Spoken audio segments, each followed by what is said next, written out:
The sandy terrains of Borno State have once again become the stage for a massive and highly successful military operation that has left the Islamic State West Africa province completely devastated.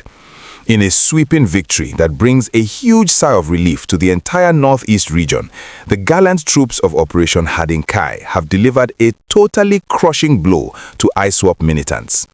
This was not just a small encounter in the bush, it was a highly coordinated and absolutely decisive defense mechanism that completely shattered a massive militant plot. According to the latest security reports from March 2022, these ruthless insurgents had mapped out a very dangerous and ambitious plan to launch simultaneous coordinated attacks on multiple key military locations across Borno State. Their targets included the strategic towns of Baga, Buratai, Dambwa, and Jimtilo. The attackers heavily believed they could catch the Nigerian Armed Forces off guard by striking several places at the exact same time, hoping to overwhelm the military bases and cause widespread destruction. However, their wicked plans backfired in the most spectacular and devastating way possible. The Nigerian military intelligence units were completely awake and highly alert. Long before the first shot was even fired, the troops had successfully gathered crucial intelligence regarding the movement and the dark intentions of the ISWAP fighters. Instead of waiting to be surprised, the military strategically positioned themselves, heavily fortifying their forward operating bases and waiting patiently for the enemy to walk straight into a perfectly laid trap. When the armed men finally rolled out from their forest hideouts in the early hours of March 16th, heavily armed and overly confident, they were immediately met with a wall of overwhelming and unavoidable firepower from the ground troops. The soldiers of the Nigerian army stood their ground with absolute bravery, unleashing a relentless barrage of defense that immediately threw the advancing attackers into a state of total panic and deep confusion. The element of surprise, which the insurgents relied heavily upon, was completely snatched away from them, turning their offensive mission into a desperate and chaotic scramble for their own survival. What made this specific operation even more incredible and devastating for the militants was the flawless teamwork between the ground forces and the sky defenders. As the ground troops pinned the insurgents down in the fierce exchange, the Nigerian Air Force and the Army aviation units swiftly entered the battle arena. Fighter jets and attack helicopters provided massive and highly accurate close air support, raining heavy defensive fire straight down on the attackers' positions and completely blocking their escape routes. This beautiful synergy between the army on the ground and the Air Force in the sky left the ISWAP fighters with absolutely nowhere to run and nowhere to hide. The combined firepower was simply too much for the criminal gang to handle, resulting in massive losses on the side of the insurgents. The sheer scale of this victory is a powerful testament that our military is constantly evolving, adopting better strategies, and using highly advanced coordination to permanently secure the Nigerian soil. As we continue to break down the massive implications of this frontline victory and look at the highly dangerous weapons that were snatched from the hands of these criminals, I want to take a very quick moment to invite you into our growing community. If you truly appreciate receiving these highly detailed, factual, and straight-to-the-point security updates without any fake news or unnecessary rumors, please take just 1 second right now to tap the like button.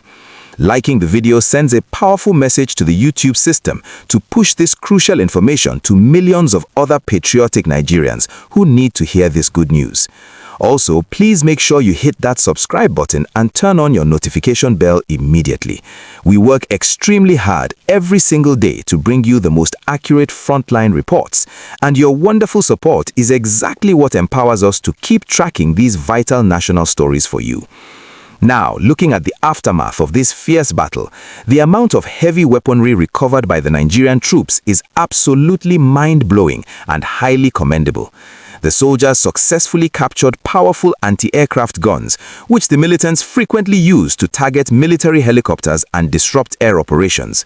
They also recovered highly destructive PKT machine guns, numerous AK-47 rifles, and a massive amount of anti-aircraft ammunition. Taking these heavy weapons away from ISWAP drastically reduces their ability to launch large-scale attacks in the future and makes the airspace much safer for our brave military pilots. Adding to this massive structural damage, the military also recorded a major leadership victory during the intense encounter in Buratai. A very key and highly notorious ISWAP commander who was heavily responsible for organizing these types of attacks was completely neutralized by the gallant troops. Whenever a top commander is taken out of the picture, it creates a massive vacuum of leadership, leading to deep paranoia, confusion, and internal fighting among the surviving foot soldiers. Security analysts are currently pointing out that these recent highly ambitious attacks by ISWAP are actually a clear sign of pure desperation. The military has been applying continuous heavy pressure on their hidden enclaves, blocking their supply routes and starving them of essential logistics. Because they are losing ground every single day, they are desperately trying to launch these loud, coordinated attacks just to prove to the world that they are still a threat. However, this massive defeat has clearly shown that their power is rapidly fading away and they can no longer stand against the might of the Nigerian Armed Forces. This incredible success by our military forces brings us to a very important and deep conversation about how we completely finish this conflict, and I genuinely want to hear your personal, highly detailed thoughts on this matter. Seeing how perfectly the Nigerian Army and the Air Force worked together to crush this coordinated attack, do you believe that heavily increasing the number of fighter jets and attack helicopters is the ultimate key to totally wiping out the remaining militants in the Lake Chad region? Or do you strongly feel that while air power is great, the government needs to focus more on recruiting thousands of more ground troops to physically occupy every single inch of the Sambisa forest so the attackers can never rebuild their camps? Are we relying too much on machines, or is air superiority the absolute best way to win this battle without losing our brave soldiers? Please take a few moments right now to go straight down into the comment section and type out your full, honest opinion. Your unique perspective is an incredibly vital part of this massive ongoing national conversation about how we can finally achieve lasting peace and fully support our brave military in securing the entire nation.